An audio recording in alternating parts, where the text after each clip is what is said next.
여러분 안녕하십니까? 가장 빠른 종합뉴스 뉴스큐 시작합니다. 네, 지난주부터 여의도 국회 현장에서 여야 정치인들 만나보고 있습니다. 오늘은 바른미래당 오신환 원내대표에게 보수 통합에 대한 질문을 비롯해 현안들 직접 물어보도록 하겠습니다.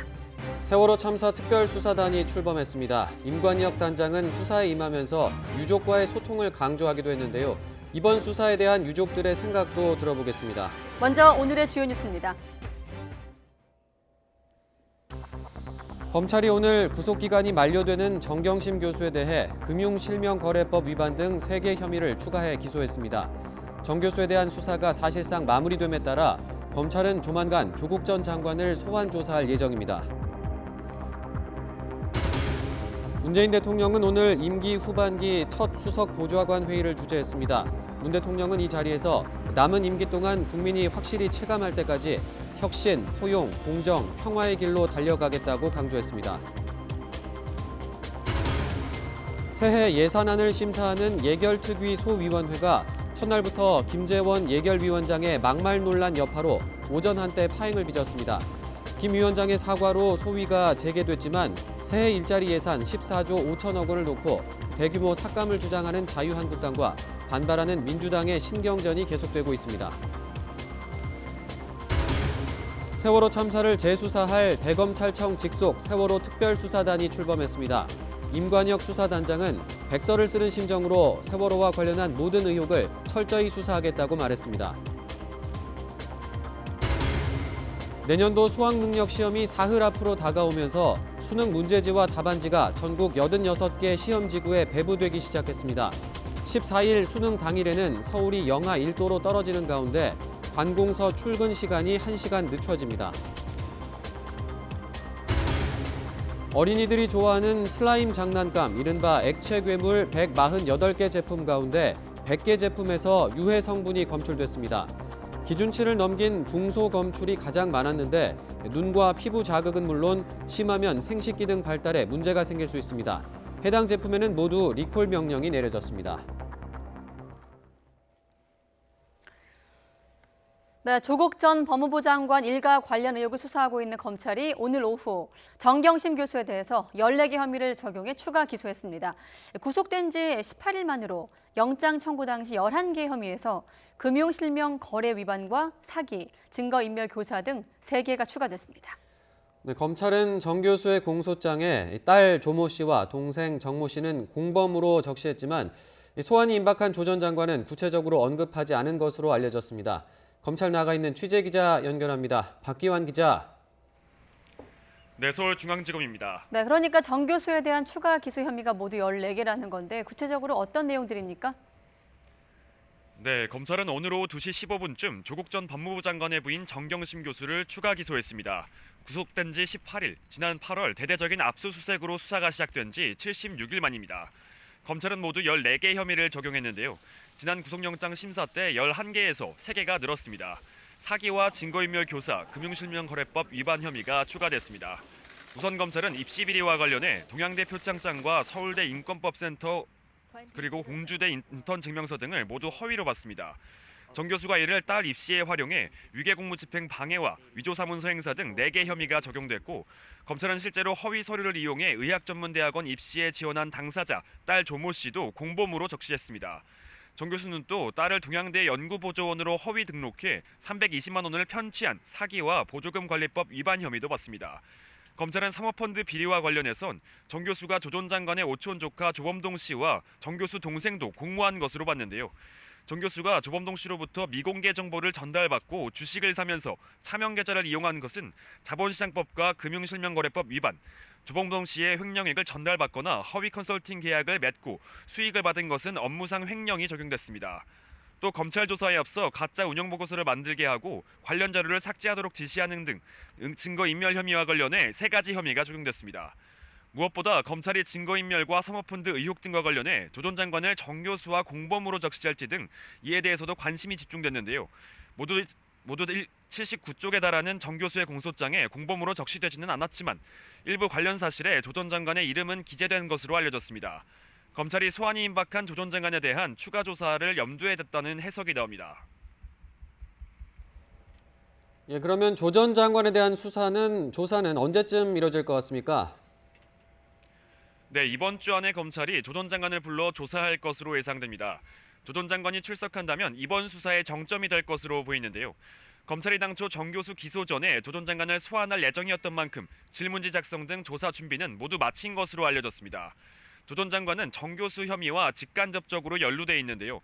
앞서 정 교수가 지난해 1월 WFM 주식 12만 주를 차명으로 살 때 조 전 장관이 이체한 5천만 원에 대해 사실을 알고 있었다면 공직자윤리법 위반, WFM이 조 전 장관 영향력을 기대하고 주식을 싸게 팔았고 조 전 장관이 이를 사전에 알고 있었다면 뇌물 혐의가 적용될 수 있습니다. 소환 방식에 대해선 비공개가 유력하지만 조 전 장관이 공직자였던 만큼 변호인단과 조율을 통해 공개 소환 방식으로 이뤄질 가능성도 배제할 수 없습니다. 지금까지 서울중앙지검에서 YTN 박견입니다.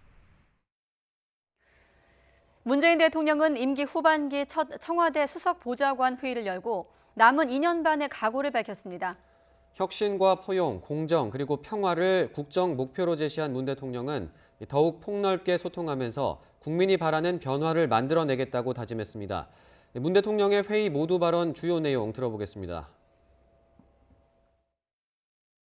지난 2년 반은 넘어서야 할 과거를 극복하고 새로운 미래로 나아가는 전환의 시간이었습니다. 이제 앞으로 남은 절반의 시간이 더욱 중요해졌습니다. 변화를 확실히 체감할 때까지 정부는 일관성을 갖고 혁신, 포용, 공정, 평화의 길을 흔들림 없이 달려가겠습니다. 혁신은 우리의 미래를 창출하는 것입니다. 포용은 끝이 없는 과제입니다. 공정은 거스를 수 없는 대세입니다. 평화는 한반도의 운명을 결정하는 일입니다. 국민과 시대가 요구하는 대통령의 소임을 최선을 다해 완수하겠습니다. 그 과정에서 더욱 폭넓게 소통하고 다른 의견들에 대해서도 귀를 기울이면서 공감을 넓혀 나가겠습니다. 자유한국당 김재원 의원의 막말 파문으로 첫날 문을 열자마자 파행됐던 예산결산소위원회 심사가 우여곡절 끝에 오후 들어서 다시 시작됐습니다. 네, 하지만 여야는 513조 원이 넘는 슈퍼 예산안 통과를 놓고 날선 대립을 예고하고 있어 연말 전국은 긴장감이 고조되고 있습니다. 국회로 연결해서 자세한 내용 들어보겠습니다. 이승배 기자. 예, 국회입니다. 네, 예산소위 심사가 다시 시작된 거죠? 네, 그렇습니다. 1시간쯤 전인 오후 3시부터 회의가 재개됐습니다. 오전에 파행 사태 이후에 교섭단체 3당 간사들이 오후에 만나서 비공개로 회의를 했는데요. 다행히 합의점을 찾은 것 같습니다. 정확한 이유는 아직 확인되지 않고 있지만 막말 논란에 불을 지핀 한국당 김재원 예결위원장이 사과하라는 민주당의 요구를 어느 정도 수용한 것으로 전해지고 있습니다. 이 사건의 발단은 지난 9일 대구 당원 행사에서 택시기사가 했던 말이라면서 인용했던 이야기가 문제의 시작이었습니다. 민주당 이해찬 대표가 본인이 죽을 때까지 정권을 빼앗기지 않겠다고 말한 것을 두고 그렇다면 이 대표가 2년 안에 죽는 것 아니냐고 이야기를 했던 건데요. 예결소위 시작부터 여당이 사과를 요구하면서 정작 중요한 예산은 논의도 못하고 11분 만에 회의가 파행됐습니다. 민주당 예결위 간사인 전해철 의원은 매우 부적절한 발언이라면서 정상적인 심사를 위해서는 사과부터 하라고 요구를 했습니다. 하지만 김 위원장은 자신이 발언으로 논란이 불거진 것에 대해서는 유감을 표시했지만 비방할 의도는 없었다면서 사과는 못하겠다고 버티면서 옥신각신했습니다. 네. 아무래도 예산소위 심사 첫날이었던 만큼 여야가 심사를 둘러싸고 분위기가 심상치 않았겠네요. 예, 맞습니다. 여야 지도부는 아침 회의 때부터 벌써 날선 공방을 주고받으면서 신경전을 벌였습니다. 더불어민주당은 한국당을 향해서 서민 등을 희귀하는 진짜 등골 브레이커 정당이라고 나를 바짝 세웠습니다. 민주당 이인영 원내대표는 한국당이 새 예산안에서 일자리 예산 등 14조 5천억 원을 묻지마 삭감하겠다고 하는데 매우 유감이라면서 이같이 밝혔습니다. 그러면서 한국당의 엉뚱한 돌팔매질 때문에 수많은 서민의 등골이 휘고 있다는 사실을 엄중히 경고한다고 말했습니다. 자유한국당이 삭감하겠다고 나선 14조 5천억 원의 예산은 우리 사회 약자들이 안정적으로 일자리를 구하도록 돕는 소중한 예산입니다. 자유한국당은 지금 취업이 절실한 청년 세대와 저소득층 구직자의 소중한 사다리를 함부로 걷어차지 마시기 바랍니다. 여당의 이런 비판에 보수 야당도 가만히 있지는 않았는데요. 내년 예산을 묻지마 예산, 과소비 예산이라고 규정하면서 반드시 삭감하겠다면서 맞불을 놨습니다. 자유한국당 나경원 원내대표는 청와대가 낭떠러지를 향해서 달리고 있다고 비판을 했는데요. 514조 원에 달하는 정부 예산안은 우리 경제에 너무나 큰 짐이 될 것이라면서 오늘부터 시작되는 예산 소위에서 반드시 저지하겠다고 밝혔습니다. 514조 이 슈퍼 예산 지금 우리 경제에 너무나 큰 짐이 될 것입니다. 국민과 기업이 어려워 죽겠다는데 그 와중에 정부는 몸집만 더 키우겠다. 한마디로 대한민국을 가분수로 만들겠다는 것입니다. 특히 올해는 선거법 개정안과 공수처 설치법 등 패스트트랙 법안 협상과도 얽혀 있어서 앞으로 진행될 예산 심사 과정 역시 순탄치 않을 것으로 전망이 되고 있습니다. 지금까지 국회에서 YTN 이승배입니다. 네, 사흘 앞으로 2020학년도 수학능력 시험이 다가왔습니다. 문제지와 답안지 배부가 오늘부터 시작이 됐는데 수험생들이 확인해야 할 유의사항도 적지 않습니다. 특히 4교시 부정행위를 조심해야 한다는데 왜 그런지 김종균 기자가 취재했습니다. 대학 수학능력 시험의 문제지와 답안지 배부가 시작됐습니다. 인수 관계자들이 나와 문답지 상자를 하나하나 세고 화물차의 봉인을 확인합니다. 시험 전날까지 전국 86개 시험지구로 차례로 이송돼 철저한 경비 속에 보관합니다. 시험 당일인 14일 아침 전국 1,185개 시험장으로 운반됩니다. 올해 수험생은 54만 8천여 명, 지난해보다 4만 6천여 명이나 감소했습니다. 재학생은 5만 4천여 명이 줄고 졸업생은 6,700여 명이 늘었습니다. 교육부는 부주의로 빚어진 부정행위에 유의할 것을 당부했습니다. 지난해 수능의 경우 293명의 학생이 부정행위자로 적발돼 시험이 무효 처리됐습니다. 특히 4교시 탐구 영역 선택 과목 응시 방법 위반이 147명으로 가장 많았습니다. 시간별로 자신이 선택하지 않은 과목의 문제지를 보거나 동시에 2과목 이상의 문제지를 보면 부정행위로 간주합니다. 또 시험장에는 휴대전화, 스마트워치를 비롯한 모든 전자기기의 반입이 금지됩니다. 전자담배와 블루투스 이어폰도 안 됩니다. 시험 중엔 흑색 연필과 검은색 컴퓨터용 사인펜 외엔 필기구는 휴대할 수 없습니다. 컴퓨터용 사인펜과 샤프는 시험장에서 지급됩니다. 마지막으로 수능 전날 예비 소집에 꼭 참석해 수험표를 받고 고사장을 확인하는 것이 중요합니다. YTN 김종길입니다. 네, 그렇다면 입시 추이는 어떨까요? 올해 수능일에는 영하권 추이는 물론이고 황사도 유입될 거란 전망이 나왔습니다. 수험생들 날씨에 대한 대비도 필요해 보입니다. 취재기자 연결해서 날씨도 알아보죠. 정혜윤 기자. 네, 정혜윤입니다. 네, 단단히 좀 날씨에 대비해야 할 텐데 황사까지 겹치네요. 네, 그렇습니다. 엎친 데 덮친 격입니다. 올해 수능일에는 영하권 입시 추위에 황사까지 겹칠 것이라는 전망이 나왔습니다. 우선 추위는 예비 소집일인 수요일 밤부터 찾아옵니다. 비가 내린 뒤 찬바람이 강하게 불면서 기온이 크게 떨어지겠는데요. 수능일인 목요일 아침에는 서울 아침 기온이 영하 1도까지 떨어지면서 영하권 입시 추위가 찾아올 전망입니다. 1993년부터 치러진 28차례 수능일 중 영하권 추위는 서울을 기준으로 단 6차례였고 가장 추웠던 수능일은 1998년 영하 5.3도였습니다. 올해 수능일 입시 추위는 2년 만에 찾아오는 영하권 추위로 중부 일부 지역에서는 한파특보가 내려질 가능성도 있습니다. 이번에는 추위에 가을 황사도 겹칠 것으로 보입니다. 민간 기상사업자 K웨더는 내일과 모레 몽골과 중국 북부에서 황사가 발생해 강한 북서풍을 타고 수능일쯤 우리나라에 유입되겠다고 밝혔습니다. 이에 따라 수험생들은 입시 추위에 대비한 복장과 함께 미세먼지용 마스크도 준비해야 할 것으로 보입니다. 지금까지 YTN 정혜윤입니다.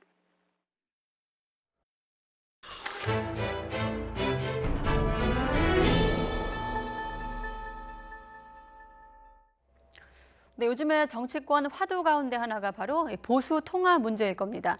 자유한국당에선 황교안 대표를 중심으로 반드시 통합을 성사시키겠다는 의지가 강합니다. 반면 통합의 대상으로 거론되는 바른미래당 비당권파에서는 한국당과의 통합은 없다는 폭탄 발언이 어제 나왔습니다.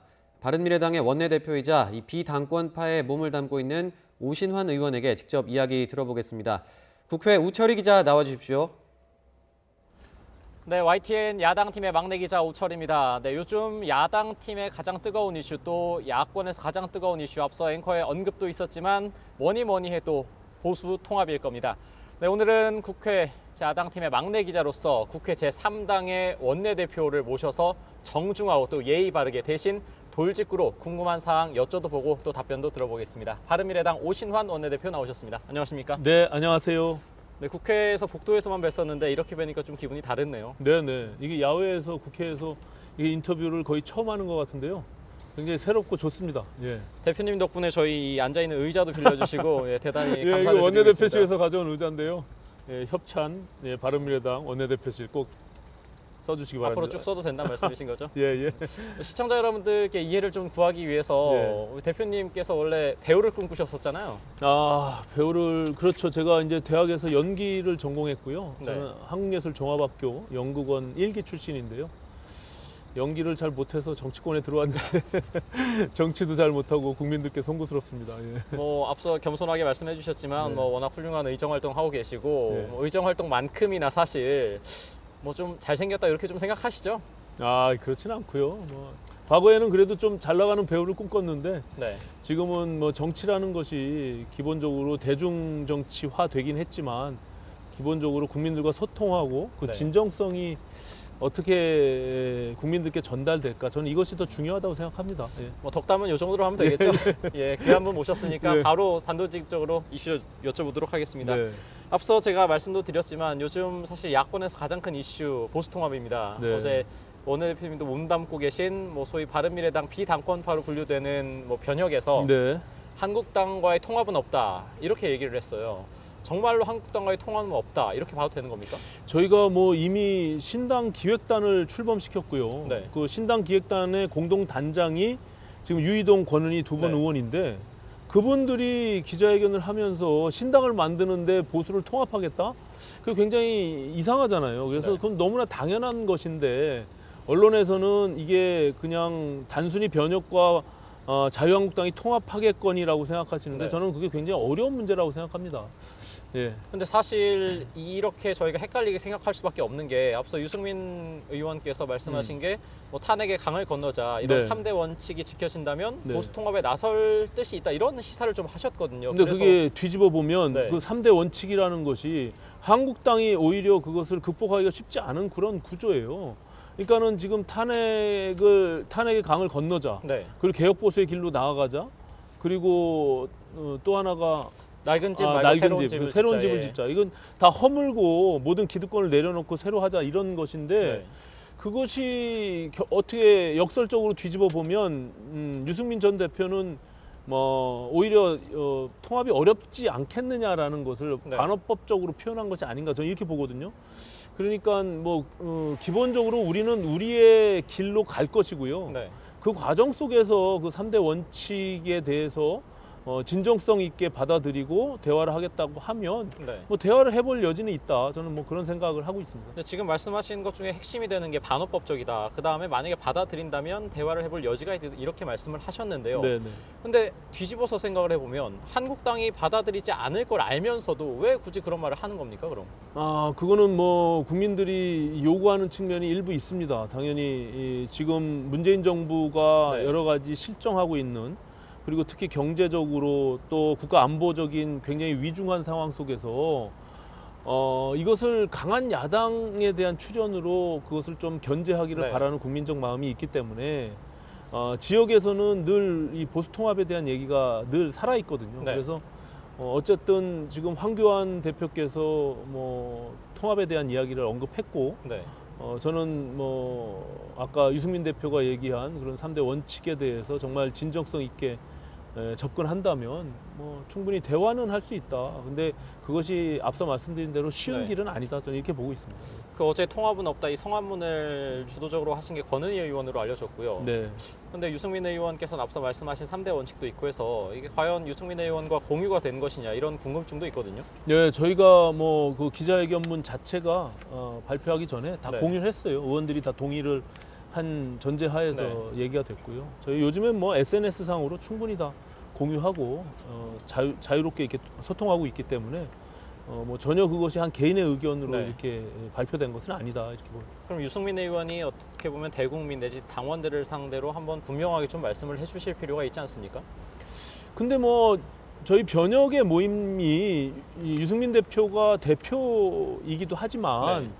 뭐 각 개별 그 헌법기관인 국회의원들이 굉장히 자유롭게 자신들의 의견들을 개진하고 네. 생각들을 서로 나누고 있거든요. 네. 그렇기 때문에 뭐 유승민 대표 어제 뭐 보도자료나 발표했던 그런 내용들도 네. 뭐 유 대표한테 무슨 보고를 하고 승인받고 했던 그런 것들이 전혀 아니에요. 그래서 그냥 뭐 일반인들이 어떻게 생각할지 모르겠으나 좀 자유롭게 사고하고 다만 우리가 가치 중심적으로 모여 있기 때문에 기본적으로 이심점심 다 통하는 부분들이 분명히 있습니다. 예. 그거에 대한 신뢰를 전제로 해서 우리가 행동하고 네. 또 인터뷰하고 하기 때문에 저는 뭐 오늘 제가 이렇게 인터뷰하면서 통합에 대한 이야기도 내가 유승민 대표한테 허락받고 하는 거 아니니까 제 생각을 자유롭게 하는데 다만 그것이 서로 같이 공유하고 있는 정도 기본적인 정서가 있거든요. 네. 그 전제하에서 하는 것이죠. 예. 지금 공유하고 있는 정서 말씀을 해주셨는데요. 네. 사실 이해훈 의원이 오늘 아침 라디오에 나오셔가지고 이런 말씀을 하셨습니다. 네. 신당 창당 혹은 통합의 투트랙 이런 말씀을 하셨는데 네. 이것도 공감을 하신다는 말씀이신 겁니까? 그러니까 일단 기본적으로 신당 기획단이 우리의 갈 길을 가는 것이고요. 네. 아까 말씀드린 대로 유승민 대표가 얘기한 3대 원칙에 대해서 네. 그것이 전향적으로 한국당이 받아들인다라고 하면 그 논의를 이제 할 수 있는 것이니까 네. 큰 틀에서는 그 투트랙이라는 표현이 뭐 맞을 수도 있겠죠. 예. 앞서도 제가 살짝 여쭤보긴 했습니다만 한국당에서 과연 탄핵의 강을 건널 수 있을까요? 그게 제일 어려운 문제일 것 같아요. 제가 봐서는 뭐 탄핵의 강을 건넌다라는 의미가 여러 네. 가지로 해석될 수 있겠으나 기본적으로 우리가 이게 뭐 헌법적 절차를 통해서 우리가 이루어진 사실이고 네. 그 부분에 대해서 어떻게 해석하느냐는 조금씩 다를 수 있으나 그 사실 팩트 그 자체에 대해서 부정을 하게 되면 네. 앞으로 나아갈 수가 없는 거죠. 그래서 우리가 미래를 보고 그것을 인정하고 그 잘잘못에 과거에 대한 잘잘못을 따지기 시작하면 지금 앞서 말씀드린 문정부에 대한 어떤 견제 이것을 국민들이 요구하는데 그것을 할 수 있겠느냐라는 측면에서 보면은 좀 퀘스천 마크가 있는 거잖아요. 그렇기 때문에 저는 미래로 나아가자라는 측면에서의 탄핵의 강을 건너자라는 그런 의미로 해석하거든요. 이제 뭐 한국당 내부에서도 그런 의견들의 좀 논의가 좀 있지 않을까 저는 이렇게 보고 있습니다. 예. 뭐 오신환 원내대표를 모셨는데 저희가 유승민 의원 얘기만 너무 한 것 같아가지고 네. 이제 오신환 원내대표께 그럼 질문을 좀 드려보겠습니다. 네. 뭐 변화와 혁신을 위한 비상행동의 대표는 현재 유승민 의원이 맡고 계시고요. 네. 앞서 말씀하신 대로 신당 추진단장은 유이동 의원과 권은희 의원이 맡고 계십니다. 네. 네, 대표님도 지금 변혁에 몸을 담고 계시긴 하지만 사실 바른미래당이라는 교섭단체의 원내대표시거든요. 그렇습니다. 그럼 어떤 이 신당 창당 혹은 탈당 과정에 어느 정도를 관여를 하고 계신 겁니까? 일단은 저희가 뭐 말씀하신 대로 바른미래당에 제가 원내 교섭단체 대표를 역할을 하고 있는데 물론 이제 그 제가 선거를 통해서 선출될 당시에 바른미래당 의원들의 투표를 통해서 제가 된 것이죠. 하지만 이게 이 당내에서 저희가 한 6개월 동안 손학규 당대표 체제로는 우리가 미래가 없다. 이거는 정말 우리가 개혁하고 변화해야 된다라는 요구들을 끊임없이 했지만 뭐 요지부동이잖아요. 그리고 뭐 더 이상 사실 손학규 대표에 대해서 이야기하고 싶지 않아서 저희가 뭐 전혀 거기에 대해서 언급을 않고는 있는데 오늘도 권은희 최고위원을 뭐 당비 납부를 안 했다는 이유로 박탈을 했는데 생각해 보세요. 지금 그 당시에 전당대회를 통해서 당대표가 손학규가 되고 그다음에 하태경, 그다음에 권은희, 이준석 이렇게 된 거 아닙니까? 선출직의 3명의 최고위원들을 25% 간 넘긴 그 당대표가 그냥 사당화시키면서 이렇게 징계하고 당직을 박탈시키고 이런 당이 이게 민주적인 정당입니까? 저는 그 부분에 대한 근본적인 문제제기 의식이 있는 거예요. 그래서 이 당에서는 도저히 회복이 불가능하다. 저는 이렇게 보고 있고 그런 상태에서 그 뜻을 같이 하는 이제 의원들끼리 그 방향을 우리가 새로운 방향의 길로 나아가자. 라는 의기투합이 된 것이죠. 예. 지금 의기투합 말씀을 하셨는데 제가 앞서 질문을 드린 이유가 사실 솔직하게 꼭 한번 여쭤보고 싶었던 게 있기 때문입니다. 네. 결례가 안 된다면 꼭 여쭤보고 싶은 건데 결례 없어요. 편하게 하세요. 한간에 네. 지금 국회에 있는 소문 중에 하나가 오신환 원내대표가 이 바른미래당 원내대표가 너무 하고 싶어서 네. 탈당 내지 신당 창당에는 좀 소극적인 것 아니냐 이런 소문이 돕니다. 전혀 어떻게 그렇지 받아들이십니까? 전혀 그렇지 않고 제가 사실 원내대표가 되자마자 손학규 대표한테 네. 오히려 손 대표께서 당권을 내려놓고 마음을 비우면 나는 된 지 일주일뿐이 안 됐지만 나도 원내대표 그만둘 생각이 있다. 저는 원내대표 되고자 하는 생각이 전혀 없었어요. 패스트트랙 과정에서 지금과 같은 상태가 이루어진 건데 네. 저는 지금 제가 원내대표를 조금이라도 더 하기 위해서 탈당이나 이런 거에 소극적인 것은 전혀 아니고요. 다만 지금 이제 여러 가지 논의하는 과정들, 남은 과제들이 있기 때문에 네. 그 부분에 대해서 저는 조금 속도를 조절할 필요는 있다 이런 생각을 갖고 있는 것이지 때가 되면 얼마든지 가볍게 내려놓을 생각입니다. 예. 아쉽지 않으시겠어요? 전혀. 저도 이제 벌써 한 6개월 정도 했는데요. 원내대표 일이라는 게 굉장히 무거운 중책이고 또 국회를 운영하는 데 있어서 굉장히 중요한 역할을 하고 있는 것은 사실입니다. 네. 권한도 많고. 그렇죠. 하지만 이거를 길게 할 일은 아닌 것 같아요. 제가 보니까. 일단 지역구의 활동들도 거의 지금 못하고 있는 상황이고 네. 거의 국회에 매여 있는데 이제 동네에서 저놈아 이제는 방송에만 나오는구나. 동네 안 돌아다니고 이런 목소리가 나오기 시작하면 사실 굉장히 불안한 거거든요. 네. 나오신 김에 그럼 현안 관련해서 더 여쭤보겠습니다. 네네. 일단 그러면 현재로서는 한국당과의 통합보다는 신당 창당 쪽에 무게를 두고 계신 건데 네네. 그러면은 어쨌든 탈당 후에 신당 창당 계획 아니겠습니까? 좀 더 그렇죠. 구체적인 일정을 말씀해 주실 수는 없으십니까? 일단 신당 기획단이 출범을 해서 네. 계획들을 짜고 있으니까 거기서 중심이 돼서 역할을 할 테고요. 다만 이제 정당법상 당을 창당하는 과정에서 발기인 대회와 준비위원회, 창당 준비위원회 이런 과정들이 있거든요. 이제 그것이 제가 봐서는 이제 정기국회가 12월 10일까지니까 그 이후의 스케줄을 이제 우리가 준비해서 탈당도 신당 창당도 그 뒤를 말씀하시는 거죠? 그러니까는 이미 이제 준비 자체는 지금 신당기획단이 할 것으로 보여지고요. 아마 탈당이 시도되는 그런 시기는 아마 정기국회 지나야 되지 않을까 저는 이렇게 보고 있습니다. 그러면은 하나 더 여쭤보겠습니다. 지금 현재 변혁에 소위 안철수계로 분류되는 국민의당 비례대표를 맡으셨던 분들이 많으신데요. 네. 지금 근데 저희 국회에서 취재기자들끼리 얘기를 하더라도 과연 안철수의 마음, 안심이 뭐냐, 안철수와 연락하는 사람이 있냐 이런 얘기가 나오는데 과연 안철수의 마음, 안심이 지금 현재 이 변혁이 가고자 하는 길과 맞다고 보십니까? 연락은 되세요 혹시? 안심. 난감하신 거죠? 아니요. 그게 아니라 등심이 생각이 나서. 죄송합니다. 네.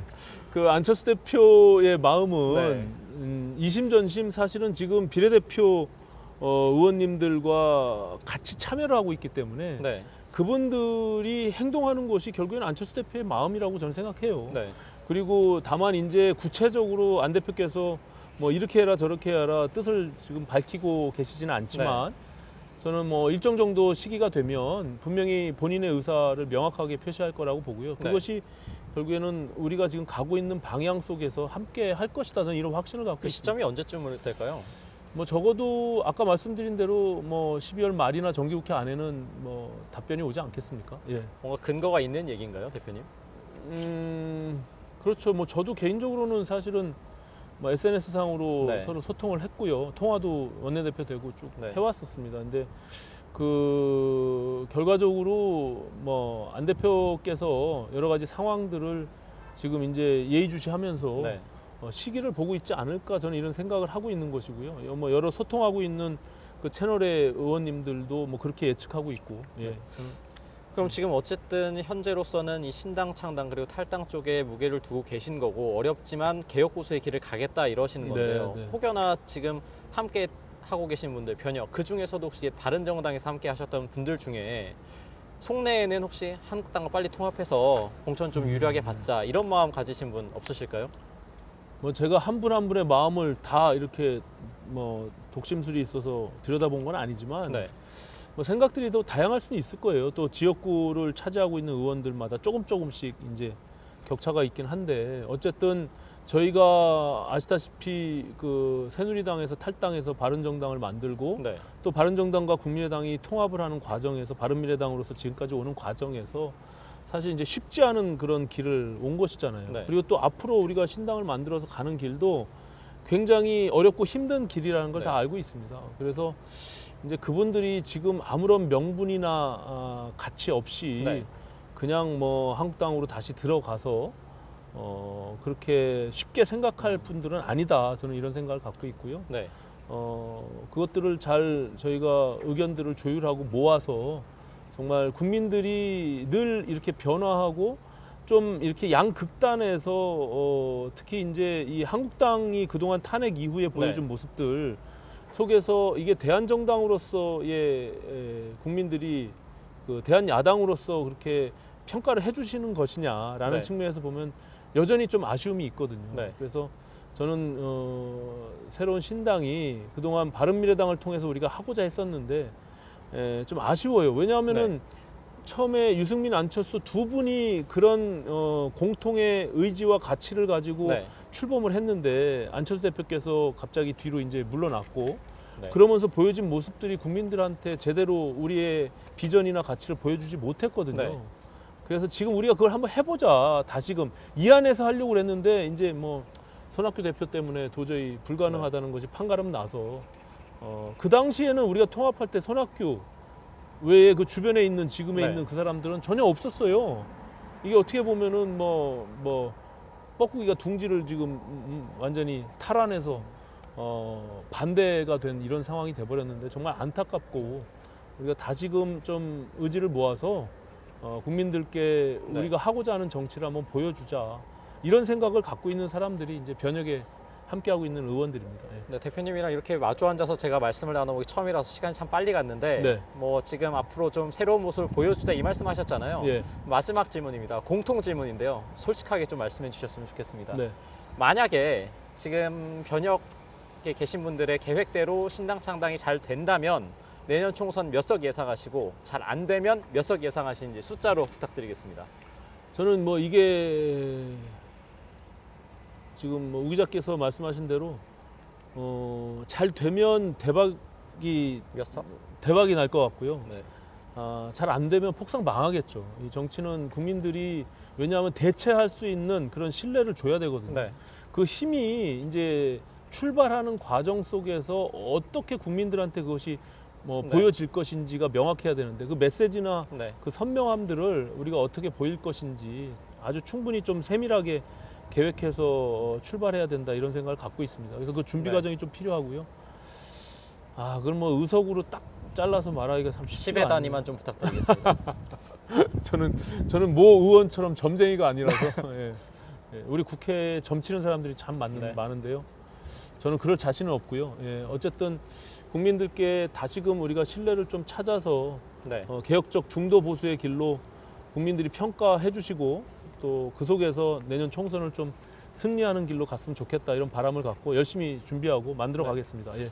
네, 오늘 귀하신 분이죠. 바른미래당 오신환 원내대표 모셔가지고 지금 야권에서 가장 화두가 되고 있는 보수통합 그리고 앞으로 바른미래당 비당권파는 어떻게 나아갈 것인지에 대해서 정말 기탄 없이 말씀 들어봤습니다. 오신환 원내대표님 감사합니다. 네, 고맙습니다. 예, 다음 소식입니다. 이 뉴스 전에 봤던 것 같다 싶으실 수 있는데요. 어린이들이 좋아하는 장난감인 슬라임, 이른바 액체 괴물에서 유해 물질이 대거 검출됐습니다. 취재 기자 연결하겠습니다. 이지은 기자. 네, 경제부입니다. 예, 슬라임에서 또 문제가 발견됐다고요? 네, 그렇습니다. 슬라임에서 유해 물질이 검출돼 정부가 리콜 조치에 나섰습니다. 이른바 액체 괴물로 불리는 슬라임은 특유의 말랑한 질감과 마음대로 모양을 만들 수 있는 특징으로 어린이들에게 사랑받는 장난감입니다. 시중에 다양한 제품이 판매되고 있는데 어린이들이 직접 재료를 사서 만들기도 하고 슬라임 전문 카페까지 등장할 정도로 큰 인기를 끌고 있습니다. 그런데 국가기술표준원이 올해 제조된 슬라임 제품 148개를 조사한 결과 무려 67%에 달하는 100개 제품에서 유해물질이 나왔습니다. 특히 87개에서는 안전기준치를 넘는 붕소가 나왔습니다. 붕소는 눈과 피부에 자극을 일으키고 반복해서 과도하게 노출될 경우에는 한식 기능과 발달에도 문제가 생길 수 있습니다. 또 다른 제품에서는 프탈레이트 가소제와 방부제가 기준치보다 높게 나왔습니다. 프탈레이트 가소제는 간과 신장 손상을 유발할 수 있고 방부제는 알레르기성 피부 반응을 일으킬 수 있습니다. 예, 앞서 또 문제가 생겼다 이렇게 질문을 드렸는데 지난해에도 슬라임에서 유해 물질이 나온 적이 있거든요. 그런데 또다시 적발이 됐네요. 네, 그렇습니다. 국가기술표준원은 지난해에도 기준치가 넘는 방부제와 가소제가 나온 슬라임 90개를 리콜 조치했습니다. 그리고 올해부터 붕소를 안전관리 대상물질로 추가하면서 다시 집중조사를 벌인 결과 100개 제품이 또다시 적발됐습니다. 이 가운데에는 지난해에도 리콜 대상에 올랐다가 제대로 시정 조치를 하지 않고 또다시 적발된 업체도 8곳이나 되는 것으로 나타났습니다. 정부는 일단 내일 제품안전정보센터와 행복드림 사이트에 문제가 된 제품 정보를 공개하기로 했습니다. 또 슬라임을 구매한 소비자는 가지고 있는 제품이 리콜 대상에 포함됐는지 반드시 확인하고 제조, 수입, 판매업자에게 환불 조치를 받으라고 당부했습니다. 지금까지 경제부에서 YTN 이준입니다. 보건복지부가 생명과 직결된 필수 의료를 어느 지역에서나 보장받을 수 있도록 하는 믿고 이용할 수 있는 지역의료 강화 대책을 발표했습니다. 이번 대책은 수도권과 대도시에 살지 않더라도 응급, 중증 질환 등 필수 의료는 지역에서 안심하고 이용할 수 있도록 지역 의료 자원을 확충하고 지역 보건의료기관 간의 협력을 강화하는 것이 핵심입니다. 정부는 지역별로 신뢰할 수 있는 의료 자원을 육성하고 지역 보건의료기관, 지자체, 지역사회 간 협력을 강화할 계획입니다. 특히 인구 규모와 접근성 등을 고려해 전국을 70개 지역으로 나눠서 필수 의료 정책을 여러 시, 군, 구를 포괄한 중진료권 단위로 관리할 예정입니다. 은행과 증권사, 보험사, 카드사 등 금융권이 모두 참여하는 숨은 금융자산 찾기 캠페인이 오늘부터 시작됩니다. 올해 6월 기준으로 찾아가지 않은 금융자산은 모두 9조 5천억 원으로 휴면 금융재산이 1조 2천억 원, 장기 미거래 금융자산이 8조 3천억 원에 이릅니다. 캠페인 기간에 금융회사는 일정 금액 이상 휴면 금융재산을 가진 고객에게 보유 사실과 찾는 방법을 안내합니다. 소비자는 금융소비자 정보 포털 파인을 통해 휴면 금융재산과 장기 미거래 금융재산을 미리 조회한 뒤에 환급을 신청하는 게 편리합니다. 네, 검찰의 세월호 참사 특별수사단이 공식 출범했습니다. 임관혁 특별수사단장은 백서를 쓰는 심정으로 모든 의혹에 대해 철저하게 조사하겠다고 각오를 밝혔는데 임 단장의 각오부터 먼저 들어보도록 하겠습니다. 검찰총장님의 지시와 같이 이번 수사가 마지막이 될 수 있도록 백서를 쓰는 심정으로 제기되는 모든 의혹을 철저하게 조사하도록 하겠습니다. 기존 수사 기록과 조사 기록을 살펴보고 또한 세월호 특조위에서 수사 의뢰한 사건, 향후 고발되거나 또 수사 의뢰 예정인 사건, 그리고 세월호 가족협의회에서 또 고발을 한다고 하는데 그 고발이 들어올 경우 그 기록까지 종합적으로 검토한 후에 향후 수사 방향이나 주안점에 대해서 검토할 예정입니다. 형사처벌을 전제로 한 수사 이외에 국민적인 의혹을 해소한다는 차원에서 필요하면은 수사를 전제로 하지 않는 조사까지 하여야 한다고 생각을 합니다.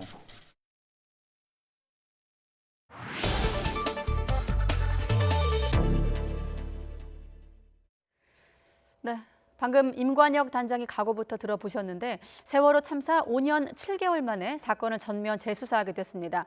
윤석열 검찰총장의 의지가 반영된 만큼 세월호 참사와 관련된 여러 의혹들이 명확히 규명될 수 있을지 관심이 모아지고 있습니다.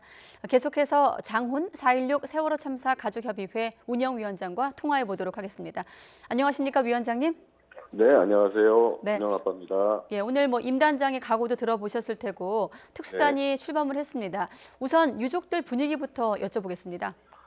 우선 환영하는 분위기고요. 예. 대체적으로 환영을 하는데 이제 우려감도 표시하시고 좀 복잡한 감정이죠. 또 왜 이렇게 늦게 됐나 이런 생각도 들고. 네, 우려라고 하면 어떤 대목에서 좀 우려가 되시는 건가요? 그 전에도 또 축소 수사한 전례가 있기 때문에 또 이번에도 또 그러지 않을까 또 봐주기식 수사가 되지 않을까 꼬리자르기식 수사가 되지 않을까 이런 우려들이 좀 가족들한테 있죠. 네, 봐주기 수사, 꼬리 자르기 수사. 그동안의 참사 당시 어떤 수사에 대한 불신이 남아있기 때문에 유가족들은 환영하면서도 우려가 있다. 이런 분위기 전해주셨는데 임관영 네. 단장 얘기 중에 특별히 좀 귀에 들어온 대목이 있었을까요? 백서 쓰듯이 조사를 하겠다, 수사를 하겠다 이런 부분은 그러면 완전히 끝을 보겠다는 그 의지 표명이라고 저희는 생각하고 있고요. 네. 또 한 가지가 뭐냐면 그 기간을 정해놓지 않았다는 게 저희는 의미 있다고 생각하거든요. 끝나는 기간. 예.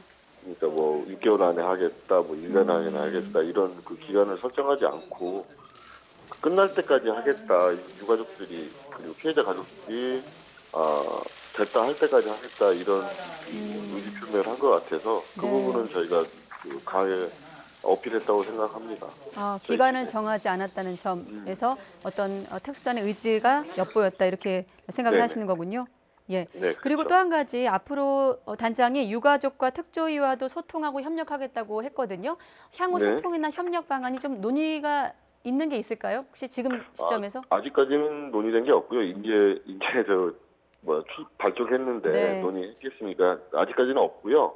우선은 저희 가족들이 그 여러 가지 저희 관련된 세월호 관련된 참사 관련된 사건들에 대해서 참고인으로 조사는 많이 받았어요. 네.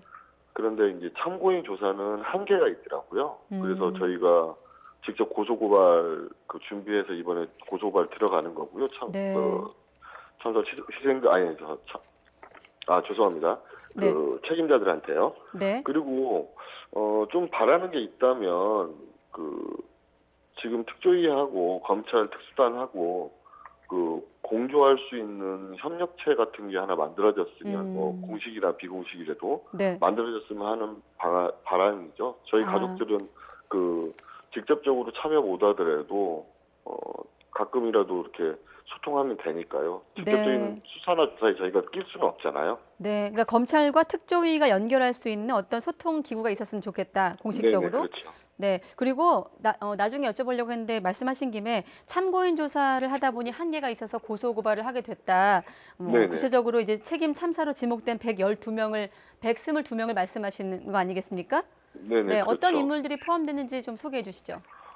당시 구조 세력이었던 네. 현장 구조 세력 포함해서 구조 세력이었던 해경 그러니까 본청장, 서해청장, 목포서장 비롯해서 그 당시에 상황실 실장들이요. 그런 다음에 그 위로 올라가면 당시 청와대 박근혜 대통령까지 명령 체계가 있잖아요. 네. 그 당시에 명령 체계에서 명령을 안 내리고 또 승객들이 304명이 죽어갈 때까지 아무런 조치 사항도 취하지 않았거든요. 예. 그 부분에 대해서 저희는 책임을 묻고 싶고요. 네. 또 한 가지가 뭐냐면 조사 방해, 수사 방해 의혹에 대한 수사도 저희가 고소도 할 거거든요. 그래서 네. 지금 자하당 대표이신 황교안 당시 법무부 장관의 수사 축소 의혹, 그다음에 우병우, 김기춘 등이 또 재판이나 수사를 축소하라는 그런 지시의 정황들이 있어서 그런 것도 네. 저희가 다 고소고발할 겁니다. 그렇군요. 사실 이 네. 세월호 참사 이후 좀 큰 틀에서 보면 정부의 초동 대처가 있을 것이고 또 참사 네. 수습 과정이 있었을 것이고 수사 과정 여러 가지 문제점이 있었는데 이번에 재수사에 나서는 만큼 좀 이런 부분들은 좀 특히 좀 들여다봤으면 좋겠다. 수사해야 할 포인트라고 해야 될까요? 어떤 점을 지목하십니까? 우선 첫 번째가 왜 안 구했는지예요. 우리 아이들 250명, 304분이 돌아가실 때까지 왜 아무런 조치도 취하지 않았는지, 네. 않았는지 그 부분이고, 두 번째는 왜 침몰했는지 아직까지 밝혀지지 않았거든요. 그 침몰, 그 사고 원인, 그런 부분들이 아직 나오지 않았고요. 또 한 가지 또 꼭 짚고 넘어가야 될 게 네. 수사 축소 의혹이에요. 그렇지, 304분이 돌아가셨는데 책임지는 사람이 그 공직자 중에는 한 명도 없었거든요. 네. 이런 부분들이 확실하게 수사가 돼야 된다고 생각하죠. 네, 알겠습니다. 그러니까 좀 한마디로 요약을 하면 가장 중요한 것은 참사 당일의 진실이다 이렇게 좀 표현을 해도 되겠습니까? 네, 그렇죠. 네, 알겠습니다. 지금 보면 수사단 측에서도 계속 강조하고 있는 것이 이번이 마지막 수사가 될 수 있도록이라는 말이거든요. 마지막 네. 수사가 될 거라고 어떻게 좀 신뢰가 있으신지 앞서 들어보면 환영하고 기대의 어떤 분위기도 있지만 우려도 있다고 말씀하셨거든요. 마지막 수사가 될 거라고 예상하십니까? 되게 만들어야죠. 저희 가족들, 희생자 가족들, 유가족들은 이게 마지막 수사가 될 수 있도록 최선을 다해 노력할 거고요. 예. 또 검찰도 우리의 노력이 같이 부응했으면 하는 바람이 큽니다. 그리고 지금 조사하고 있는 조사기구 특조위가 같이 뒤를 받쳐주면 네. 마지막 수사가 되지 않을까 이렇게 생각도 하고 있습니다. 네, 알겠습니다. 오늘 두 가지 내용이네요. 결국 특조위와 소통할 수 있는 어떤 공식적인 기구가 있었으면 좋겠다. 그리고 네. 가장 중요한 수사 대목은 왜 구하지 않았는가라는 말씀까지 듣도록 하겠습니다. 위원장님 오늘 고맙습니다. 네, 고맙습니다.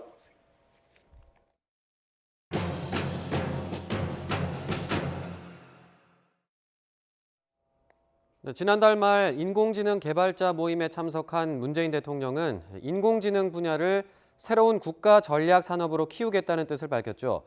대통령이 직접 AI 강국을 천명했지만 실현하기에는 규제 벽이 높아 보입니다. 먼저 최하영 기자의 리포트 보고 오시죠. 문재인 대통령이 국내 최대 인공지능 개발자 모임 현장을 찾아 AI 강국을 천명한 날. 정부는 올해 안으로 완전히 새로운 인공지능에 대한 기본 구상을 바탕으로 인공지능 국가 전략을 제시할 것입니다. 검찰은 차량 공유 서비스인 타다를 불법 영업 혐의로 기소했습니다. 그동안 축적한 타다의 데이터를 활용해야 한다는 목소리가 나오는 시점과도 겹쳤습니다. 혁신적인 서비스라는 점에는 논란의 여지가 있지만 정책 혼선 속에 여전히 높은 규제의 벽을 여실히 보여줬다는 점은 분명하다는 지적이 나옵니다. 이처럼 혁신 성장과 더불어 인공지능 정부로 가는 길에는 규제라는 큰 장애물이 놓여 있습니다. 알파고가 바둑 기록을 학습해 이세돌 구단에 이긴 것처럼 인공지능의 발전에는 사람이 축적한 방대한 양의 데이터, 즉 빅데이터가 무엇보다 중요하지만 이를 활용할 길은 사실상 막혀 있기 때문입니다. 금융당국이 빅데이터 거래소를 만들겠다는 야심찬 계획을 내놨지만 진전이 없는 것도 같은 맥락입니다. 이른바 데이터 3법 개정안에 국회 통과를 가정한 계획인데 여당이 주도해 과도한 중복 규제를 개선하는 내용의 개정안은 1년째 국회 문턱을 넘지 못하고 있습니다. 특히나 우리나라는 전 세계적으로도 개인정보 보호 규제가 강력한 국가 가운데 하나로 꼽힙니다. 우리나라 개인정보보호법이 보호는 확실하게 하는데 그 데이터를 활용한다는 측면에서는 상당히 발목을 잡고 있는 건 분명하고요. 악용할 수 있으니 아예 활용을 하지 마라라는 그런 취지로 법률이 되어 있습니다.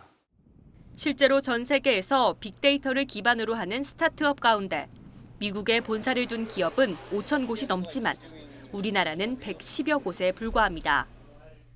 제조업을 통한 경제 성장이 한계에 다다르면서 새로운 먹을거리로 인공지능이 주목받고 있지만 규제의 문턱은 여전히 지나치게 높다는 비판의 목소리가 커지고 있습니다. YTN 최하영입니다. 예, 아직 확정된 건 아니지만 이 앞선 1, 2, 3분기의 경제 성장률을 볼 때 올해 2% 성장률 달성은 사실상 어렵다는 평가가 많은데요. 또 이게 한 번에 그치지 않고 앞으로 1%대 성장이 굳어질 수 있다는 그런 우려도 나옵니다. 이 기존의 산업을 뛰어넘는 새로운 성장 동력이 필요한 상황인데 문제는 규제와 제도가 현장의 혁신을 따라가지 못하고 있다는 겁니다. 그 이유는 조태현 기자가 짚어봤습니다. 지난 2014년에 설립한 한 스타트업입니다. 이 회사가 내세운 대표 상품은 스마트 웨이팅, 쉽게 말해 원격 주문입니다. 소비자는 매장에서 줄을 설 필요가 없고 사업주는 공간 활용도를 높이는 동시에 대기 명단 관리도 간편해져 누적 이용자 수 1,000만 명을 넘길 정도로 입소문을 타고 있습니다. 하지만 최근에는 사업 확장에 어려움을 맞았습니다. 주류 판매로도 발을 넓히려고 했지만 술을 통신으로 팔 수 없다는 규제가 약점이 된 겁니다. 신분 확인을 모두 이중으로 할 수 있음에도 불구하고 통신을 이용한다는 이유 하나만으로 인터넷 쇼핑과도 같은 규제를 받고 있어서 주류로 스마트 오더를 할 수 없는 상황이 있습니다. 새로운 정부가 들어설 때마다 규제를 개혁해야 한다는 목소리가 커지지만 이처럼 실제 개선이 더딘 이유는 뭘까? 대부분의 규제는 법안으로 풀어야 할 숙제인데 국회 논의가 비효율적이라는 점이 가장 큰 문제입니다. 실제로 4차 산업혁명의 최대 걸림돌이라는 데이터 3법과 탄력 근로제를 위한 근로기준법 개정안 등의 시급한 경제 법안은 각종 정치적 다툼에 밀려 논의에 큰 진전이 없는 상태입니다. 또 정권 후반부로 갈수록 규제에 칼자루를 진 부처에 대한 장악력이 떨어진다는 점도 한계입니다. 국회에서 법률로 보호되던 기득권을 법을 개정해서 없앤다는 것은 그 이해관계자들에게는 어떤 권리의 침해로 인식이 되는 거죠. 그래서 반대 목소리가 크고요. 최근 들어 한층 심각해진 저성장 문제를 극복하기 위해선 스타트업을 통한 새로운 성장 동력 발굴이 필수적입니다. 따라서 신사업의 발목을 잡는 지나친 규제를 개선하기 위한 정책적 리더십과 정치력이 필요하다는 지적이 제기됩니다. YTN 조태현입니다. 네, 앞서 리포트에서도 언급이 됐는데 이 데이터 3법이 뭔지 조금 더 자세히 살펴볼까요? 개인정보보호법과 신용정보보호법 그리고 정보통신망법 이 세 법안의 개정안을 말하는 건데요. 이 개인정보와 관련된 법들이 소관 부처별로 나뉘어서 생기는 불필요한 중복 규제를 없애고 또 4차 산업혁명 시대에 맞춰서 개인과 기업의 정보 활용폭을 넓히기 위해서 마련된 법입니다. 이 개정안의 핵심은 개인을 식별할 수 없도록 별도의 기술적 처리를 거친 가명 정보라는 걸 기업에서 활용할 수 있게 해주는 겁니다. 예를 들어서 이 왼쪽에 있는 거, 이거는 누가 봐도 저라는 걸 특정할 수 있는 개인 정보인 반면에 그 오른쪽에 있는 거는 추가적인 정보가 없이는 저에 대한 정보라는 걸 알 수가 없는 가명 정보에 해당합니다. 기업들은 이런 가명 정보를 이용해서 인공지능 개발이나 새로운 서비스를 만들어낼 수가 있는 거죠. 이렇게 되면 금융과 마케팅 분야에서 개인 맞춤형 상품 등 체감할 수 있는 변화가 예상되는데요. 데이터 3법은 가명 정보 활용을 허용하는 대신에 그 정보가 누구의 것인지 알아내려는 시도에 대해서는 형사 책임과 과징금을 물도록 정하고 있습니다. 하지만 이 데이터 3법이 개인정보 보호보다는 기업의 정보 활용에 초점이 맞춰져 있다는 지적도 나옵니다. 민감한 정보들이 얼마나 안전하게 관리될 것인가, 또 믿을 수 있느냐는 거죠. 추후에 충분한 논의와 보완이 필요해 보이는데요. 1년째 국회에서 잠자고 있는 이 데이터 3법을 조속히 처리해달라는 목소리가 높습니다만 전망은 불투명하기만 합니다. 오는 12월 10일이 정기국회 회기 종료일인데요. 이후에는 총선 준비 때문에 정치권에서 이 법안에 신경 쓸 여력이 많지가 않습니다. 때문에 데이터 3법이 결국 내년에 20대 국회 종료와 함께 자동 폐기될 수 있다는 우려까지 나오고 있습니다.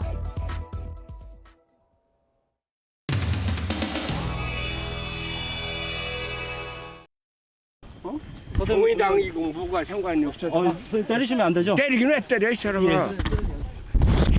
광주 5.18 학살 책임에 대해서 한 말씀 해주시죠. 광주하고 내하고 무슨 상관이 있어? 계획이 없었어요. 상관이 없으세요?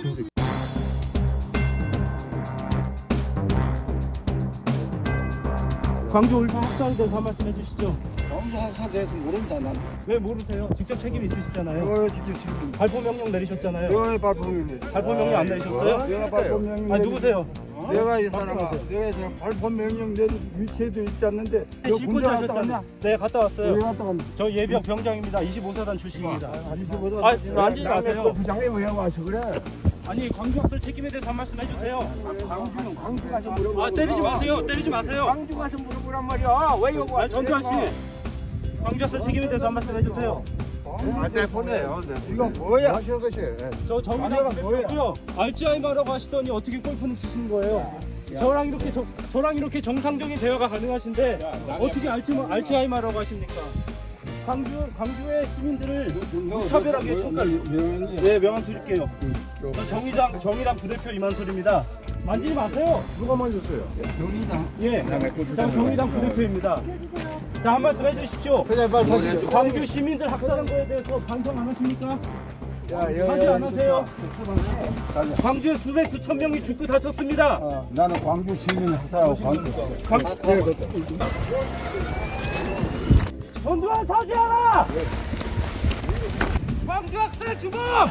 전두환은 사죄하라! 이해찬이가 그러면 2년 때 죽는단 말 아닙니까? 내가 10만 원 주고 냈습니다.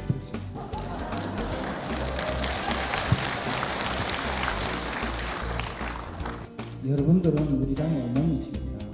엄마가 새끼한테 보내주는 그런 요선, 내리사랑, 짝사랑, 우리 대구 경북이 전체가 또 뭉쳐져서 우리 박근혜 대통령, 이명박 대통령 선거할 때요, 우리 대구시당 경북도당에서 8080 전략이라고 우리가 투표율 80%.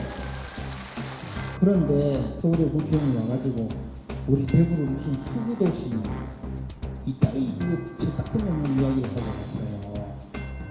사실은 우리 대구가 근대화를 앞당기고 근대화를 이룬 박정희 대통령이 대구 사범을 나왔고 노태우 대통령이 저 803 밑에 신영동에서 자라셨고 이명박 대통령도 저 포항에서 그냥 오사카에서 태어나셨지만 고향이 포항입니다.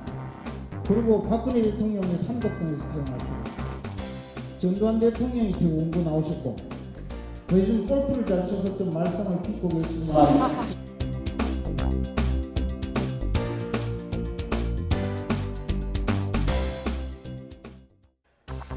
검찰이 오늘 구속기간이 만료되는 정경심 교수에 대해 금융실명거래법 위반 등 3개 혐의를 추가해 기소했습니다. 정 교수에 대한 수사가 사실상 마무리됨에 따라 검찰은 조만간 조국 전 장관을 소환 조사할 계획입니다.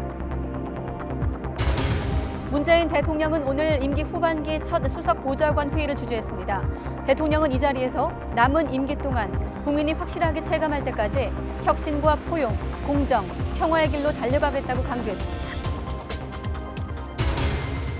내년도 수학능력 시험이 사흘 앞으로 다가오면서 수능 문제지와 답안지가 전국 86개 시험지구에 배부되기 시작했습니다. 14일 수능 당일에는 서울이 영하 1도로 떨어지는 가운데 관공서 출근 시간도 1시간 늦춰집니다. 아이들이 좋아하는 슬라임 장난감, 이른바 액체 괴물 148개 제품 가운데 100개에서 유해 성분이 검출됐습니다. 기준치를 넘긴 풍소 검출이 가장 많았는데 눈과 피부 자극은 물론 심할 경우 생식 기능 발달에 문제가 생길 수 있습니다. 해당 제품에는 모두 리콜 명령이 내려졌습니다. 교육부는 2020학년도 대학 수학능력 시험을 사흘 앞둔 오늘 오전 7시 30분부터 전국 86개 시험지구에 수능 문제지와 답안지를 배부하기 시작했습니다. 올해 수능은 오는 14일 전국 86개 시험지구 1,185개 시험장에서 치러지며 54만 8천여 명이 지원했습니다. 문답지는 시험 전날까지 시험지구별 보관 장소에서 보관하다가 시험 당일인 14일 아침 시험장으로 운반되며 문답지 수송에는 인수 책임자, 관계 직원, 중앙협력관 등 400여 명이 동원됩니다. 네, 문답지를 통해서도 긴장감이 전해지는데 또 올해 수능일에는 영하권의 추위는 물론이고 황사가 유입될 것이라는 전망도 있습니다. 수험생들 날씨에 대한 대비도 필요해 보입니다. 네, 취재기자 연결해서 자세한 내용 들어보겠습니다. 정혜윤 기자. 네, 정혜윤입니다. 예, 이른바 입시 추위도 걱정인데 황사까지 겹친다고요? 네, 그렇습니다. 올해 수능일에는 영하권 입시 추위에 황사까지 겹칠 것으로 보입니다. 우선 추위는 예비 소집일인 수요일 밤부터 찾아오는데요. 비가 내린 뒤 찬바람이 강하게 불면서 기온이 크게 떨어질 것으로 보입니다. 수능일인 목요일 아침에는 서울 기온이 영하 1도까지 떨어지면서 영하권 입시 추위가 찾아오겠습니다. 1993년부터 치러진 28차례의 수능일 중 영하권 추위는 서울을 기준으로 단 6차례였고 가장 추웠던 수능일은 1998년 영하 5.3도였습니다. 올해 수능일 입시추위는 2년 만에 찾아오는 영하권 추위로 중부 일부 지역에서는 한파특보가 내려질 가능성도 있습니다. 이번에는 추위에 가을 황사까지 겹칠 것으로 보입니다. 민간 기상사업자 K웨더는 내일과 모레 몽골과 중국 북부에서 황사가 발생해 강한 북서풍을 타고 수능일쯤 우리나라에 유입되겠다고 밝혔습니다. 이에 따라 수험생들은 입시 추위에 대비한 복장과 함께 미세먼지용 마스크도 준비해야 할 것으로 보입니다. 지금까지 YTN 정혜윤입니다. 자유한국당 김재원 의원의 막말 파문으로 첫날 문을 열자마자 파행됐던 예결소위원회 심사가 우여곡절 끝에 오후 들어서 다시 시작됐습니다. 여야는 513조 원이 넘는 슈퍼 예산안 통과를 두고 본격적인 예산 심사 첫날부터 날선 대립을 펼치면서 연말 전국은 긴장감이 높아지고 있습니다. 국회 연결해서 자세한 내용 들어보겠습니다. 이승배 기자. 네, 국회입니다. 예, 파행을 빚었던 예산 심사가 다시 시작이 됐다고요? 예, 그렇습니다. 파행 이후에 교섭단체 3당 간사들이 오후에 비공개로 만나서 논의를 했고요. 오후 3시부터 회의가 재개가 됐습니다. 이 막말 논란에 불을 지핀 한국당 김재원 예결위원장은 회의 시작에 앞서서 본의 아니게 발언이 잘못 전달된 데 유감을 표하고 앞으로는 원만한 진행을 위해서 노력하겠다며 말한 것으로 전해졌습니다. 이 사건의 발단은 지난 9일 대구 당원 행사에서 택시기사가 했던 말이라면서 인용했던 이야기가 문제 시작이었습니다. 민주당 이해찬 대표가 본인이 죽을 때까지 정권을 빼앗기지 않겠다고 말한 것을 두고 그렇다면 이 대표가 2년 안에 죽는다는 것이냐고 이야기를 한 건데요. 앞서 오전 예결소위는 시작과 동시에 여당이 이에 대한 사과를 요구하고 김 위원장이 거부하면서 11분 만에 회의가 파행되기도 했습니다. 예결위에서 심사를 해야 하는 내년도 예산안 규모는 513조 원이 넘습니다. 여야 3개 교섭단체는 예산 소위위원 15명이 오늘부터 소위원회를 가동해서 증액과 감액 심사에 착수하는 겁니다. 계획대로 한다면 오늘부터 심사를 시작해서 오늘 29일 전체 회의를 통해 내년도 예산안을 의결한다는 계획인데 패스트트랙 등 많은 현안이 얽혀 있어서 시한 안에 심사를 할 수 있을지는 미지수입니다. 예, 예산안 심사를 둘러싼 여야의 기싸움이 벌써부터 심상치 않다고요? 예, 맞습니다. 여야 지도부는 아침 회의 때부터 날선 공방을 주고받으면서 신경전을 벌였습니다. 더불어민주당은 한국당을 향해 서민 등을 회귀하는 진짜 등골 브레이커 정당이라고 나를 바짝 세웠습니다. 민주당 이인영 원내대표는 한국당이 새 예산안에서 일자리 예산 등 14조 5천억 원을 묻지마 삭감하겠다고 하는데 매우 유감이라면서 이같이 밝혔습니다. 그러면서 한국당의 엉뚱한 돌팔매질 때문에 수많은 서민의 등골이 휘고 있다는 사실을 엄중히 경고한다고 말했습니다. 자유한국당이 삭감하겠다고 나선 14조 5천억 원의 예산은 우리 사회 약자들이 안정적으로 일자리를 구하도록 돕는 소중한 예산입니다. 자유한국당은 지금 취업이 절실한 청년 세대와 저소득층 구직자의 소중한 사다리를 함부로 걷어차지 마시기 바랍니다. 여당의 이런 비판에 보수 야당도 가만히 있진 않았는데요. 내년 예산을 묻지마 예산, 과소비 예산이라고 규정하면서 반드시 삭감하겠다고 맞불을 놨습니다. 자유한국당 나경원 원내대표는 청와대가 낭떠러지를 향해 달리고 있다고 비판을 했는데요. 513조 원이 넘는 예산안은 우리 경제에 너무나 큰 짐이 될 것이라면서 오늘부터 시작되는 예산 소위에서 반드시 저지하겠다고 밝혔습니다. 514조 이 슈퍼 예산 지금 우리 경제에 너무나 큰 짐이 될 것입니다. 국민과 기업이 어려워 죽겠다는데 그 와중에 정부는 몸집만 더 키우겠다. 한마디로 대한민국을 가분수로 만들겠다는 것입니다. 특히 올해는 선거법 개정안과 공수처 설치법 등 패스트트랙 법안 협상과도 얽혀 있어서 앞으로 진행될 예산 심사 심의 과정 역시 순탄치 않을 것으로 전망이 됩니다. 지금까지 국회에서 YTN 이승배입니다. 최근 자유한국당을 탈당해 정의당으로 당적을 옮긴 이자스민 전 의원이 오늘 입당식을 하고 정의당 이주민 인권특별위원회 위원장 활동을 시작했습니다. 정의당 심상정 대표와 이 전 의원의 말 들어보겠습니다. 당시에 제가 이자스민 의원 만날 때마다 이자스민 의원 번지수를 잘못 찾았다.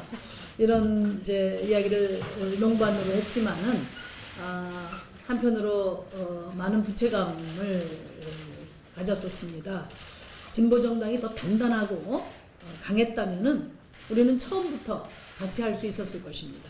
늦었지만 오늘 정의당에서 같은 곳을 바라보면서 이렇게 두 손 꼭 잡고 함께 나갈 수 있게 된 것을 매우 기쁘게 생각합니다. 누군가를 응원을 한다면 조용히 응원하지 마십시오. 그 목소리에 저와 많은 분들이 힘을 얻고 모르는 사이에 담대한 미래를 함께 만들어가고 있을 겁니다. 큰 소리로 응원을 하고 함께 행동해 주세요. 그래야만 기울어진 세상의 균형을 바로 잡을 수 있을 것 같습니다. 조국 전 법무부 장관 일가 관련 수사를 하는 검찰이 구속된 조 전 장관의 부인 정경심 교수를 모두 14개 혐의로 추가 기소했습니다. 정 교수 딸과 동생, 조 전 장관 오촌 조카는 공소장에 공범으로 적시됐지만 조사를 앞둔 조 전 장관은 제외된 것으로 알려졌습니다. 서울중앙지검 반부패 수사 2부는 오늘 오후 공무집행 방해와 자본시장법 위반, 증거인멸 교사 등 모두 14개 혐의를 적용해 정 교수를 재판에 넘겼습니다. 정 교수는 동양대 표창장과 서울대 인턴 증명서, 공주대와 한국과학기술원의 경력 증명서 등 허위로 작성된 서류들을 의학전문대학원 입시에 사용한 혐의 등을 받고 있습니다. 특히 검찰은 정 교수가 공직자윤리법을 피하기 위해 타인 3명의 차명 계좌 6개를 이용해 800차례 가까이 금융거래를 한 것으로 보고 금융실명거래법 위반 혐의 등 3개 혐의를 추가했습니다. 고민정 청와대 대변인은 문재인 대통령이 윤석열 검찰총장이 이끄는 검찰개혁에 대해 높이 평가하고 있다고 말했습니다. 고 대변인은 오늘 YTN 뉴스앤이슈에 출연해 지난 8일 반부패 협의회에서 윤 총장이 아니어도 흔들리지 않는 시스템을 언급한 의미에 대한 질문에 이같이 답했습니다. 또 당시 문 대통령의 발언은 검찰이 스스로 적극 개혁에 나서는 것을 평가하고 윤 총장이 그 개혁을 완수하고 그 시스템이 흔들리지 않도록 만들어달라는 강한 의지를 밝힌 것이었다고 설명했습니다. 그렇습니다. 네, 아이들 사이에서 유행하고 있는 슬라임 장난감, 이른바 액체 괴물 제품에서 또다시 유해 성분이 검출돼 정부가 리콜 조치에 들어갔습니다. 산업통상자원부 국가기술표준원은 유통 중인 슬라임 제품 148개를 조사한 결과 67%에 달하는 100개 제품에서 유해 성분이 검출돼 리콜 명령을 내렸다고 밝혔습니다. 리콜 대상 100개 제품 가운데 87개에선 안전 기준치를 넘는 붕소가 나왔고 나머지 제품들에선 각각 방부제, 또 프탈레이트 가소제가 기준치보다 많이 나왔습니다.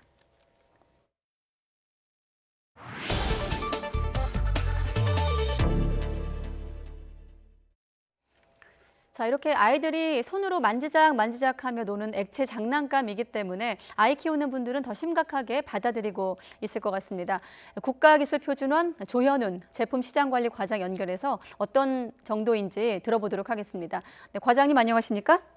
네, 안녕하십니까. 조현훈입니다. 네, 사실 몇 달 전에도 7월 달인가요? 이 슬라임 카페에 대한 조사가 있었고 그때는 이제 파츠 같은 부속품이 문제였는데 이게 지금 부속품도 유해 성분이 나왔던 거고 이번 조사는 어떻게 해서 이루어진 겁니까? 네, 이번 조사는 올 1월부터 어린이용玩具에 적용되는 붕소의 안전기준이 처음으로 제정 시행됨에 따라서 네. 어린이들 사이에서 유행하는 액체 괴물 148개 제품에 대해 붕소 안전기준 준수 여부를 조사하면서 CMIT, MIT 방부제와 프탈레이트 가소제 등 안전기준 적합 여부도 함께 조사하게 된 것입니다. 아, 그러니까 어린이 안전관리 대상 물질에 붕소가 추가된 게 계기가 됐는데 이를테면 네, 소비자들 입장에서는 지난번에 한번 문제가 됐었는데 아직도 그러면 계속 유해 물질 나오는 건가 싶어서 아마 의구심을 갖는 분들도 계실 것 같아서 여쭤봤거든요. 네, 그렇습니다. 그때는 이제 어린이용 슬라임 카페에서 사용되는 파츠 부속품에 대한 것이 중점이었고 네. 예, 지금은 전반적으로 시중에 유통되는 모든 제품에 대해서 집중적으로 안정성 조사를 한 것입니다. 네, 그렇군요. 앞서 과장님께서 일부 성분들을 말씀해 주셨는데 붕소가 있고 방부제, 프탈레이트 가소제 뭐 이렇게 좀 유해 성분 얘기할 때 우리가 프탈레이트 가소제도 많이 듣는 성분인데 각각 좀 어디에 쓰이는 성분들입니까? 쉽게 이해할 수 있도록. 네, 맞습니다. 액체 괴물에서 봉소와 가소제는 네. 점성을 높여서 슬라임을 부드럽게 하기 위해서 사용되는 물질입니다. 네. 봉소는 일반적으로 반도체 공정이나 유리 공장, 농업용 등 다양한 분야에서 쓰여지는 물질이고, 예. 스탈레이트 가소제는 비닐하우스용 비닐이나 가정용 장판, 폴리우레탄 등 제품을 부드럽게 하기 위해서 사용되는 물질입니다. 방부제는 우리가 알고 있는 네, 성분이고, 그렇습니다. 그러니까 한마디로 유리라든지 농업 성분을 만들거나 비닐 만드는 데 쓰이는 성분들을 아이들 장난감에 썼다고 이해를 하면 되겠네요. 일부 그렇습니다. 네, 기준치 이상으로 썼을 경우에 상당히 위험한 물질들입니다. 네, 지금 저희가 화면으로 각각 어떤 성분들이 어떤 유해성이 있는지 정리를 해드렸는데, 이번에 가습기 살균제에 쓰이는 성분도 나왔다고 하던데 이것도 좀 비중이 높았던 건가요? CMIT, MIT 방부제인데요. 네. 이것은 삼킬 시에 상당히 유독하기 때문에 법적으로 사용이 금지된 물질입니다. 네. 자, 그런데 우리가 이 가습기 살균제가 얼마나 독성이 심한지는 사건들을 겪으면서 학습을 많이 한 상황인데, 이런 성분들은 왜 아이들 장난감에 여전히 쓰이고 있는 겁니까? 문제는 이제 봉소와 조금 전에 설명드린 네. 대로 스탈레이트 가소제는 적정 기준치 이내에서 사용할 경우에는 어떤 물성에 점성을 가하기 위한 것이기 때문에 네. 다소 문제가 좀 적지만, 기준치 이상을 썼을 경우에 인체에 유해성을 가하거나 피부나 눈에 직접 노출이 됐을 경우에 자극을 일으킬 수 있기 때문에 네. 항상 법적 기준치 이내를 사용하도록 권고하고, 법적으로 기준치를 제정해서 안전 기준을 준수하도록 권고하고 있습니다. 그렇군요. 그러니까 이번 리콜 조치 이후에 안전 기준을 지키게 되면 이런 장난감을 그럼 만져도 되는 건가요? 그렇습니다. 기준치 이내로 물질을 사용해서 사용하는 경우에는 액체 괴물을 생산해서 어린이 네. 사용할 수 있도록 가능하겠습니다. 네, 이번에 아무튼 리콜 조치에 들어가는데 이런 우려도 있습니다. 리콜 제품이 시중에 다시 유통되는 것 아니냐, 여기에 대한 감시는 어떻게 좀 이루어질 예정인가요? 그렇습니다. 저희 국가기술표준원은 네. 리콜 대상 사업자가 시중에 유통되는 모든 제품을 해수하는지 여부를 철저히 현장 점검을 하고 있으며, 예. 또 전국 유통 매장, 또 온라인 쇼핑몰 등과 연계된 유해상품 판매 차단 시스템에 리콜 정보를 등록해서 소비자 판매를 원천적으로 차단하고 있습니다. 또한 이후에도 해당 리콜 제품이 온라인 또는 오프라인에서 유통되지 않도록 전국 180명의 소비자 모니터링단을 활용해서 네. 적극적인 감시 활동을 지속하도록 하겠습니다. 네, 일단 리콜이 된 제품들은 폐기 처분에 들어가는 건가요? 그렇습니다. 전량 회수 조치하고, 그리고 시중에 유통되는 모든 제품은 전량 회수 조치하고, 네. 소비자에게는 리콜 대상 제품 정보를 사업자가 적극적으로 알려서 네. 리콜을 희망하는 소비자에게는 해당 제품을 즉시 교환해주거나 환불 조치를 해야 합니다. 교환이나 환불 조치를 그렇습니다. 해줘야 된다. 그러니까 148개를 조사했는데 문제가 된 게 100개다. 그러면 지금 저희 화면에 나가는 이 사이트를 통해서 어떤 상품들이 문제인지 확인을 할 수 있다는 말씀이신데, 그렇습니다. 만약에 리콜 명령에 안 따르는 업체가 있다면 소비자들은 어떻게 대응해야 될까요? 리콜 명령을 이행하신 사업자에 대해서는 제품안전기본법 제26조에 따라서 형사고발 대상이 됩니다. 네. 그리고 3년 이하의 징역 또는 3천만 원 이하의 벌금 처분을 받을 수 있습니다.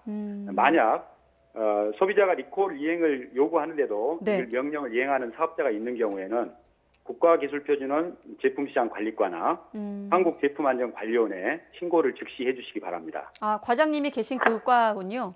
네, 그렇습니다. 연락하는 곳이. 자, 네. 끝으로 이번 슬라임 때문에 애들 장난감의 유해 성분 또 다른 데는 괜찮을까 이렇게 의구심 갖는 부모들 계실 텐데, 혹시 다른 장난감에 대한 조사 계획도 있습니까? 네, 그렇습니다. 어린이용 완구 제품에 대해서는 안전관리 중점 품목으로 지정해서 네. 연중 안정성 조사를 원칙으로 하고 있습니다.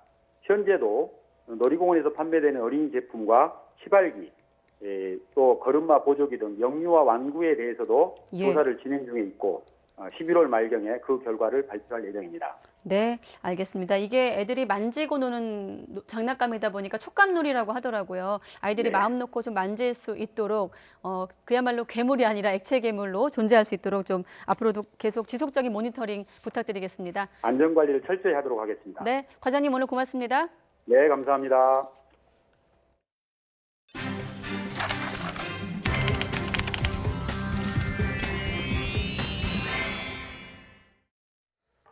네, 요즘 펭수라는 캐릭터가 큰 인기를 모으고 있습니다. 어린이들을 겨냥해 만든 캐릭터인데 어른들이 더 좋아한다고 하는데요. 펭수의 인기 비결을 김혜은 기자가 알아봤습니다. EBS 프로그램과 유튜브 채널에서 활발히 활동하고 있는 펭수. 직설적이고 당당한 태도에 댓글이랑 이런 거 보니까 조금 제가 걱정되니 너무 잘난 척한다. 편집을 잘하셔야지, 편집을. 펭수 씨? 공격적인 질문도 능숙하게 받아칩니다.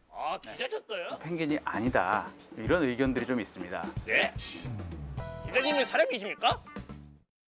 어린이 캐릭터지만 어딘지 어른과 닮은 모습에 어른이라는 별명도 생겼습니다. 저요? 펭수 거예요? 당근이죠. 당근이라니. 우리 아빠가 쓰는 말이다. 이거는 비타민 C. 그리고 어쩐지 옆자리 직장 동료 같은 친근함이 이거는 느껴진다. 비타민 D. 펭수 캐릭터는 지난 4월 등장한 이후 단숨에 큰 인기를 얻었습니다. 팬카페가 생기고 팬 사인회를 연 데 이어 여러 방송사와 정부기관에서도 섭외 요청이 이어지고 있습니다. 특히 사장님의 이름을 부르거나 선배에게도 거침없는 발언을 서슴지 않아서 20, 30대의 인기를 한몸에 받고 있습니다. 거절. 저는 저거 알아서 하겠습니다. 선배님 잔소리하지 말아주세요. 상명하복의 이미지가 있고 또 접어줘야 되고 예의를 갖춰야 한다는 인식이 있는데 그런 것 없이 굉장히 자유롭게 말하고 기존 캐릭터들과 달리 유튜브와 접목하면서 현실과 가상의 경계를 넘나들기 때문에 문화계에도 적잖은 충격을 주고 있습니다. 이 살아있는 콘텐츠 같은 경우에는 스스로 생각하고 또 실천하고 행동하기 때문에 더 활용할 수 있는 분야나 콘텐츠의 영역이 무한 확장이 가능하다라는 것이죠. BTS와 같은 우주 대스타가 되고 싶다는 펭수. 어른들의 뽀로로라는 수식어를 넘어 문화계에 큰 변화의 바람을 몰고 오는 것만은 분명해 보입니다. YTN 김혜은입니다. 서울 강남권에 있는 버스 공영 차고지가 청년과 신혼부부를 위한 주거타운으로 변신합니다. 서울시는 송파구 장지 차고지와 강동구 강일 차고지를 개발해서 1,800호의 공공주택을 보급하기로 했습니다. 보도에 이상순 기자입니다. 강남권의 대중교통 중심지에 있는 송파구 장지 차고지와 강동구 강일 차고지입니다. 면적만 각각 25,000제곱미터와 34,000제곱미터에 이를 정도로 서울의 11개 버스 공영 차고지에서도 대규모입니다. 그러다 보니 주변 주택단지 등으로부터 소음과 매연, 빛공해 민원 등이 끊이지 않았습니다. 서울시가 컴팩트시티라는 묘수를 내놨습니다. 야외 차고지를 지하로 옮겨 공해 요인을 없애고 지상에는 공공주택을 짓겠다는 겁니다. 절대적으로 부족한 공원, 그다음에 차고지 종사자들을 위한 스마트 차고지, 그리고 주민들을 위한 생활 리소시, 그다음에 청신호주택 이런 것들을 동시에 한번 만족시켜보자라는 생각을 갖고 있습니다. 버스 차고지를 지하로 옮긴 강일 차고지에는 공공주택 965호가, 장지 차고지에는 840호 등 모두 1,800호의 청년 신혼부부 주택이 지어집니다. 청년 1인 주택은 20제곱미터, 신혼부부 주택은 39제곱미터로 지어지는데 특히 1인 주택은 몸만 들어오면 될 정도로 가전제품 등도 완비하게 됩니다. 서울시와 SH공사는 장지는 이번 달에, 강일은 내년 3월에 국제 설계 공모를 할 예정입니다. 내후년 하반기쯤 착공하면 오는 2024년이면 입주가 가능할 것으로 전망됩니다. 해외에서는 버스 차고지를 입체화하거나 복합화한 사례가 적지 않습니다. 미국 뉴욕에서는 마더 클라라 헤일 버스 차고지를 실내에 세웠고 캐나다 밴쿠버에서는 버스 차고지와 대학교 기숙사를 복합화했습니다. 이번 사업은 앞서 북부간선도로 입체화 사업과 빗물 펌프장 청년주택 사업에 이은 서울시의 컴팩트시티 시리즈의 세 번째 사업입니다. YTN 이상순입니다. 고 김용균 씨가 소속된 발전정비회사의 원청업체였던 한국서부발전이 홍보비 명목으로 수천만 원을 주고 민간 업체로부터 안전 대상을 받았다는 주장이 나왔습니다. 경제정의 실천시민연합은 한국서부발전이 지난 2016년부터 3년 동안 한 민간 업체로부터 안전 경영 대상 수상을 하고 주최 측의 홍보비 명목으로 6천만 원을 지출했다고 밝혔습니다. 경실련은 노동자의 안전을 등한시하는 기업이 거액의 예산을 들여 상을 받은 것은 상 자체의 객관성과 공정성을 의심하게 한다며 안전 성과를 돈으로 매수한 것과 다름없다고 주장했습니다. 그런가 하면 고 김용균 씨 사망 1주기를 앞두고 발전사 비정규직 노동자들은 재발 방지 대책의 이행을 촉구하며 무기한 농성에 들어갔습니다. 발전 비정규직 연대회의는 오늘 오전 광화문 광장에서 기자회견을 열어 석탄 화력발전소 특별노동안전조사위원회의 재발 방지 권고사항을 정부가 지키지 않고 있다고 비판했습니다. 특히 특조위가 고 김용균 씨 업무였던 연료 환경설비 운전 분야 비정규직의 직접 고용과 정규직 전환을 권고했지만 이루어지지 않았다고 강조했습니다. 봉준호 감독의 영화 기생충이 올해 북미 지역에서 개봉한 외국어 영화 가운데 최고 수입을 올렸습니다. 기생충은 현지 시각으로 10일까지 1,100만 달러, 우리 돈으로 131억 원이 넘는 수입을 기록했습니다. 이로써 지난 3월 927만 달러를 벌어들인 노만체스 프리다2를 꺾고 외국어 영화 가운데 최고 흥행작이 됐습니다. 월동에 나선 천연기념물 노랑부리 백로가 한국을 떠난 지 24시간 만에 타이완에 도착하는 것으로 확인됐습니다. 국립문화재연구소가 전남 영광 칠산도에서 태어난 노랑부리 백로 2마리의 위치 추적기를 달아 관찰한 결과 이같이 확인됐습니다. 지난달 29일 전남 해남을 출발한 한 마리는 평균 시속 54km 속도로 1215km를 비행한 뒤 다음 날 타이완에 도착했습니다. 노랑부리 백로가 겨울이 되면 남쪽 지방으로 이동한다는 사실은 널리 알려져 있었지만 정확한 이동 경로와 속도가 파악되긴 처음이라고 문화재연구소는 설명했습니다. 지난 시즌 프로농구 통합 챔피언인 현대모비스가 우승 주역인 이대성과 라거나를 KCC에 내주고 윌리엄스와 박지훈 등 4명을 영입하는 대형 트레이드를 단행했습니다. 현대모비스는 주축 선수들의 체력 부담과 주전과 백업 간의 경기력 차이를 줄이려는 선택이라며 트레이드 배경을 설명했습니다. KCC는 라거나의 영입으로 빈약한 외국인 선수 득점력 문제를 해결할 수 있게 됐고 이대성을 통해 짜임새 있는 백코트 라인업을 갖추게 됐다고 평가했습니다.